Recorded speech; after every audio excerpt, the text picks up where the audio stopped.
Got it. Here's the fully rewritten first-person dramatic monologue with no headers, only the script itself.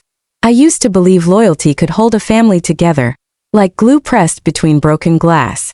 I thought if I kept showing up, kept giving, kept bending myself into whatever shape they needed, one day it would be enough. That night proved me wrong.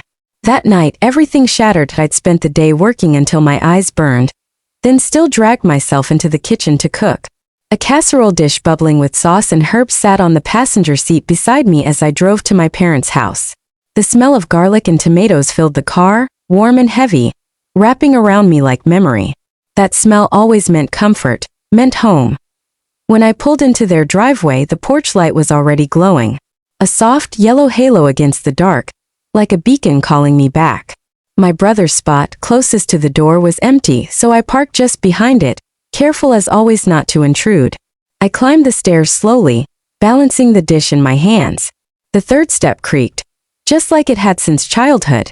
So I paused before shifting my weight, and my fingers were an inch from the door handle when I heard my name.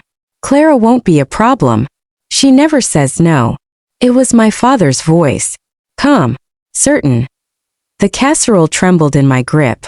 I didn't move. I didn't breathe. Inside, voices ricocheted off the kitchen walls. My mother's tone was sharp with worry. But 200,000?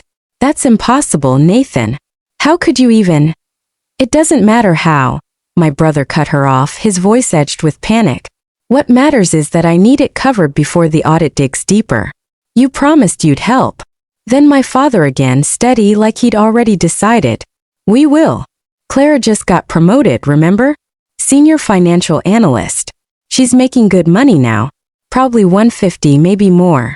She can handle it. The dish in my hands didn't move, but something inside me cracked. She works herself to the bone, my mother whispered. Exactly, my father said.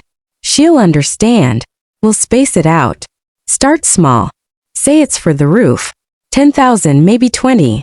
Then later medical bills. She'll cover it. She always does. She gave us her signing bonus, my brother reminded them. 40 grand, no hesitation. She bailed me out when the business went under. Who does that? She still thinks family means something. He laughed. Laughed at him why mother didn't. Her voice came back brittle. Don't talk about your sister that way. She's naive, Mom. She thinks bringing a casserole means love. The words hit harder than any slap could have. I felt them in my chest, sharp, twisting. Every Sunday, every holiday, every time I carried food up those stairs believing I was carrying love, they'd seen it as weakness. My father's voice returned, final as a verdict. She'll say yes. She always does. And if she hesitates, you know what to do. Cry, my brother said simply, silence stretched heavy. Then my mother's small voice. I don't like lying to her. It's not lying, my brother snapped. It's family. Fraud. Tax evasion. My brother, the golden child, the one they bragged about to everyone, was drowning in crimes. And they were planning to strap his weight to my back until I sank with him. I stepped back from the door, careful not to breathe too loud. The casserole dish was burning hot against my palms, but I couldn't feel it.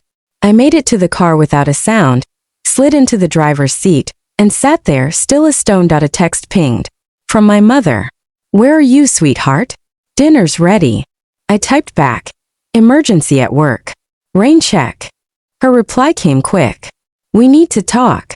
It's important. The roof. Just like they rehearsed. I didn't answer. I just drove. Streetlights blurred past. Gas stations, diners, empty parking lots. Places that didn't know me, didn't want anything from me.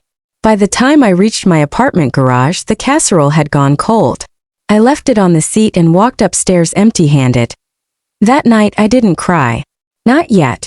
I just sat in the dark and felt clarity settle over me like frost. I had given them nearly $200,000 over the years. Every bonus, every extra dime. I told myself it was love. They saw it as leverage. The next morning I started moving in silence. New bank accounts. Fraud alerts. Passwords changed. Every crack in the armor sealed tight. My phone rang nonstop. Mom, Dad, Nathan. I didn't pick up. By noon, I was sitting in my boss's office, hands trembling as I told her everything. The overheard conversation, the years of handouts, the fraud, the plan to bleed me dry. She listened without interrupting, her face unreadable. When I finished, she leaned forward. First, you're smarter than you think. Second, you need a lawyer. Third, document everything. I showed her the spreadsheet I'd made. Dates. Amounts. Notes scribbled in the margins. She whistled low. That's a pattern of exploitation. You've been their bank. Then she said something I didn't expect. We've got an opening in London.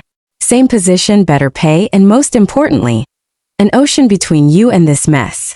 London. The word felt like oxygen. That night my brother finally got through. Clara, he said, his voice too casual. Where have you been? At work, I answered flatly. We need to talk as a family. No. You need money. That's different. Jesus, you heard us. I was bringing dinner, I said. Remember dinner? That thing you mocked me for believing in. His voice broke. I'm in trouble. If you don't help, I could go to prison. You should have thought of that before you committed fraud. You're really going to let me rot? I closed my eyes. I already have. And I hung up. The calls, the texts, the guilt trips, they didn't stop. My mother showed up at my office lobby, mascara streaked, voice shaking. Please, Clara. We can talk. Not here. Here's fine, I said. Your brother made mistakes, but he's family. He needs you. No, I said quietly. He needs accountability. Her face crumpled. This isn't like you. You've always been so generous. The old me was, I said. The old me died on your porch. She reached for me. I stepped back. I left her standing under the gold letters of my firm's name, small and desperate, while I walked away. Days later, a process server delivered papers.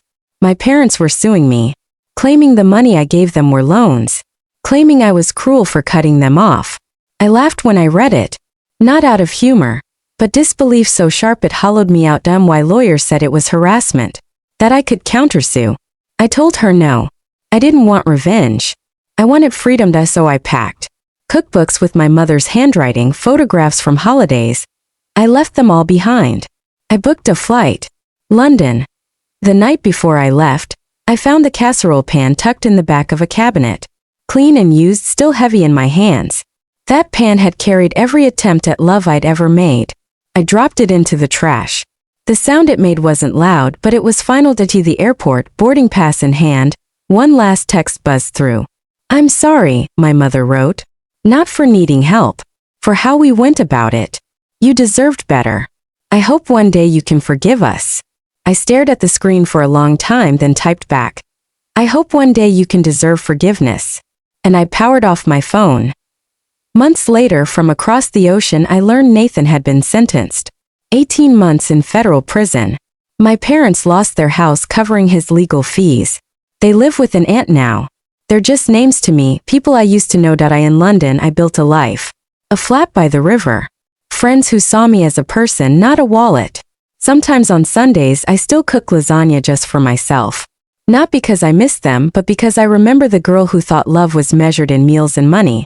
That girl is gone, and in her place stands someone new.